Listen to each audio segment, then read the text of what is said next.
లో ఉన్న మెంబర్సా? సో ఇది ఒకసారి మనం ఆలోచించాల్సిన విషయం. అంటే ఈఓ గారు తాను జాయిన్ అయినప్పుడు ఏం చెప్పాడు, ఈ రోజు చంద్రబాబు నాయుడు ప్రెషర్ పెట్టాక ఏం చెప్పాడు అనేది భక్తులందరూ కూడా గమనించాల్సిన విషయం. రెండవది మీరు చూస్తే చంద్రబాబు నాయుడు డైవర్షన్ పాలిటిక్స్ ఎప్పుడూ చేస్తుంటారు. అలాగే ఈ రోజు ఆ తిరుమల కొండ మీదకి జగనన్న అధికారంలో ఉన్నప్పుడు మోడీ గారు వచ్చారు, అమిత్ షా గారు వచ్చారు, ఎక్స్ సీజే రమణ గారు వచ్చారు, ప్రెసెంట్ సీజే గారు వచ్చారు. అంతెందుకు చంద్రబాబు నాయుడు ఫ్యామిలీతో సహా వెళ్ళాడు, పవన్ కళ్యాణ్ గారు వెళ్ళారు. లడ్డూలో ఏ మాత్రం రుచి తేడా ఉంటే ఆ రోజే వాళ్ళు కంప్లైంట్లు ఇచ్చుంటారుగా, ఎందుకు కంప్లైంట్లు ఇవ్వలేదు? ఇప్పుడు ఆ 5 సంవత్సరాల్లో ఏదో జరిగిందని నింద వేయటానికి ఈ రోజు టీటీడీని ఎంచుకొని తిరుమల తిరుపతి దేవస్థాన ప్రతిష్టను దిగజార్చడం ఎంతవరకు కరెక్ట్ అని భక్తులందరూ కూడా ఒకసారి ఆలోచించాల్సిన అవసరం ఉంది.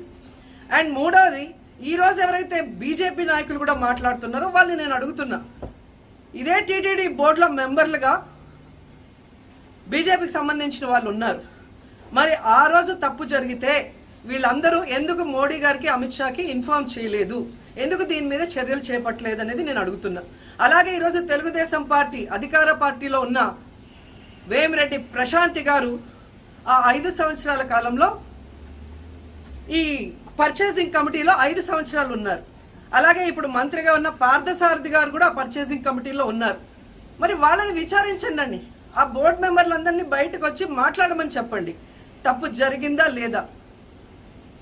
ఈరోజు ఇంతమంది గొప్ప గొప్ప వాళ్ళు తిరుమలకు పోయి లడ్డు తిన్నా జరగని తప్పు వాళ్ళ పర్చేస్ కమిటీలో ఉన్న వాళ్ళు జనసేన పార్టీ తెలుగుదేశం పార్టీలో చేరిన వాళ్ళని మాట్లాడకుండా కేవలం జగన్ గారిని టార్గెట్ చేసి మాట్లాడటం చూస్తే రాజకీయ లబ్ధి కోసం తిరుమల పవిత్రను భ్రష్టు పట్టిస్తూ ఈరోజు చంద్రబాబు నాయుడు చేస్తున్న నీచ నికృష్ట రాజకీయాలు అందరూ కూడా గమనించి ఆ చంద్రబాబు నాయుడికి బుద్ధి చెప్పమని కోరుకుంటున్నా. ఇక ఫైనల్ గా తనని ఎవరో నమ్మరు అనుకున్నప్పుడు పవన్ కళ్యాణ్ గారిని ఫ్రేమ్ లోకి తీసుకురావడం చూస్తున్నాం. ఇది కూడా మనం అందరూ కూడా గమనించాలి. ఎందుకంటే ప్రాయశ్చిత్త దీక్ష చేస్తున్నానని పవన్ కళ్యాణ్ అంటున్నారు. ప్రాయశ్చిత్త దీక్ష ఎవరు చేస్తారు? తప్పు చేసిన వాళ్ళు చేస్తారు.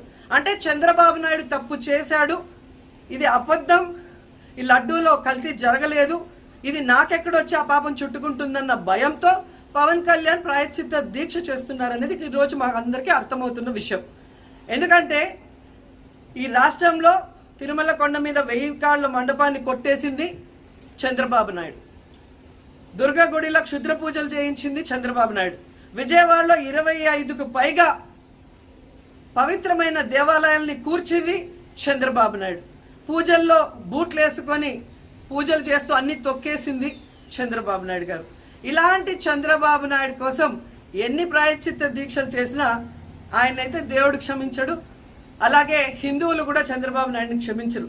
ఆ పాపం నుంచి తప్పించుకోవడానికి పవన్ కళ్యాణ్ చేస్తున్న ఈ 11 రోజుల ప్రాయశ్చిత్త దీక్ష పవన్ కళ్యాణ్కి మాత్రమే పనికొస్తుంది.